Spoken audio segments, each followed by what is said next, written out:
नमः शिवाय। आप सभी ध्यानियों को होली की बहुत बहुत शुभकामना। आज हम सब होली का त्यौहार मनाने के लिए हर्षोल्लास से एकत्रित हुए हैं। बहुत सारा घर में कूड़ा कचरा जो टूटा फूटा फर्नीचर रहेगा उसको जलाएंगे, कहीं से कचरा निकाल के होलिका में दहन करेंगे। और अधिकतर आप सब जानते हैं कि होलिका दहन का महत्व क्या है और उसका पीछे की जो कहानी है, जो कथा है। भक्त प्रहलाद, हिरण्यकश्यपु उसके पिताजी और होलिका जी, वो प्रहलाद की बुआ थी, उनकी कहानी तो आप सब जानते ही है। तो इस पर हम चर्चा नहीं करके कुछ आध्यात्मिक और कुछ ध्यान के संदर्भ में चर्चा करते हैं। तो आज के दिन हम होली का जो दहन करते हैं और क्या उसका आध्यात्मिक महत्व है, ध्यान के अंदर उसका क्या महत्व है, वो जानते हैं। तो हमें क्यों मनानी चाहिए? तो हम होली मनाते हैं, शाम को एक दूजे पे रंग छिड़कते हैं, होली का दहन होती है तब कुछ पकवान बना के खाते। और क्या यही हमारा त्यौहार मनाने का तरीका है? क्या हमें हकीकत में इसी तरह से होली उत्साह से मनानी चाहिए? और ये कौन सा उत्साह है और वो उत्साह हमें क्या ऊर्जा देता है, ये जानना बहुत ज़रूरी है हमारे भीतर। ये ऊर्जा हमें आने वाले दिनों में किस तरह से हमारे अंदर भीतर पॉजिटिविटी की ऊर्जा कैसे हमारे अंदर जागृत होती है। तो ये जानने के लिए हमें क्या करना चाहिए और कौन कौन सी बातों पे हमें ध्यान देना चाहिए, ये जानते हैं। फ्रेंड्स, क्या होता है कि हर उत्साह के पीछे कुछ, हर त्यौहार के पीछे कुछ न कुछ कहानी रहती है। और उस कहानी का हम बुजुर्गों से जाने हैं, हम बचपन से जानते हैं।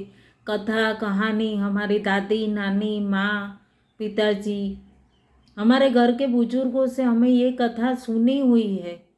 फिर भी हम कहीं ना कहीं हमारा कुछ अलग ही कार्मिक बना लेते हैं। वो कार्मिक बना लेते हैं और उस पे हम छोटी छोटी बातों पे हम इग्नोर करते जाते हैं। जो हमारी कथा, जो हमारी कहानी, हमारे त्यौहार मनाने का जो तरीका है उसे हम बदल देते हैं। कई लोग रंग छिड़कते ही नहीं आजकल, और घर में कहीं ना कहीं कोने में छुप जाते हैं। और कहीं ना कहीं कोई एक तिलक लगाने गया, पड़ोस पड़ोस के लोग या परिवार के लोग, तो उस पर बहुत बड़ा बहस हो जाती है, झगड़ा हो जाता है। तो एक तिलक लगाने, गुलाल का एक तिलक लगाने के लिए हमें ये बहस नहीं करनी चाहिए। दूसरी बात, आज मैं ये संदेश देती हूँ कि हमें अपने भीतर वो पॉजिटिव ऊर्जा कहाँ से आती है, वो ऊर्जा को हमें कैसे पूरा साल निरंतर हमारे भीतर, आज जो रंग बेरंगी रंगों से हम खेलेंगे, कल होली, आज रात को हम जब होली प्रज्वलित करेंगे तो हम हमारे भीतर कौन सी ऊर्जा लानी है, उसके लिए मैं कुछ कहना चाहती हूँ आपसे कि उमंग और उत्साह लाएंगी और हमारे भीतर वो उत्साह पूरे वर्ष भर नियमित प्रज्वलित रहेगा। और वो जो हमारे सूक्ष्म देह में वो ऊर्जा निरंतर कार्य करती रहेंगी। और हम ये छोटे छोटे कुछ संकल्प करके हमारे अंदर भीतर एक दिव्य परिवर्तन ला सकते हैं ध्यान के माध्यम से। हमें कुछ ज़्यादा नहीं करना, छोटे छोटे संकल्प, छोटा छोटा परिवर्तन लाना है। वो छोटे छोटे परिवर्तन से हम इतना दिव्य, हमारे भीतर ऊर्जा जागृत होती है।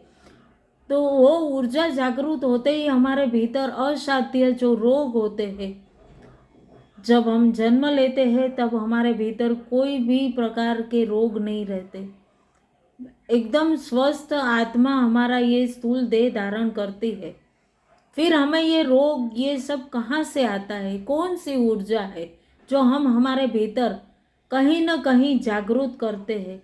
ये कहीं और से नहीं आई हमारे भीतर, हम ही कहीं ना कहीं कुछ सोचते, कुछ ऐसा क्रिएट कर लेते हैं कि वो हमारे भीतर रोग के रूप में पनपती है, और वो बीज अंकुरित होते ही हमारे को कहीं ना कहीं कुछ न कुछ असाध्य रोग हो जाते हैं। तो आज के ये दिव्य दिन पूर्णिमा की रात्रि है, और पूर्ण रात्रि यदि हो सके तो हम ध्यान करते हैं, और ध्यान के भीतर हमें हमारे पूर्वजों को याद करना है, उनकी दी हुई जो सीख है वो सीख को हमें अपनाना है, और वो सीख से हमें हमारे भीतर एक दिव्य ऊर्जा का तरंग जो हमारे भीतर जागृत होता है, उस ऊर्जा को हमें परमात्मा से प्रार्थना करके ये कहना है कि हे दिव्य परमात्मा, हमारे भीतर जो आपने ये हमारे पूर्वजों ने दी हुई सीख से आज हमने रात्रि भर जागरण करके मेडिटेशन के द्वारा पूर्ण अपने अंदर दिव्य ऊर्जा जागृत की है, वो निरंतर आज के दिन से हर पल, हर क्षण, हर घड़ी हमारे भीतर यही ऊर्जा कायम स्थित रहो। ये प्रार्थना करते ही हमारे अंदर एक दिव्य ऊर्जा का तरंग का फ्लो जागृत होते ही हमारे पूर्ण शरीर में, स्थूल देह में, हमारे पैरों के तलवों से लेकर हमारे सर तक जागृत होता है, और वो ऊर्जा हमें बहुत ही दिव्यता प्रदान करता है। फ्रेंड्स, हमें यही भाव सदा के लिए स्थित करना है हमारे भीतर, और हर पल, हर घड़ी यही ऊर्जा हमारे भीतर कायम रहे। तो ये साधारण कुछ प्रयोग हम करते ही हमारे भीतर वो ऊर्जा जागृत रहेंगी।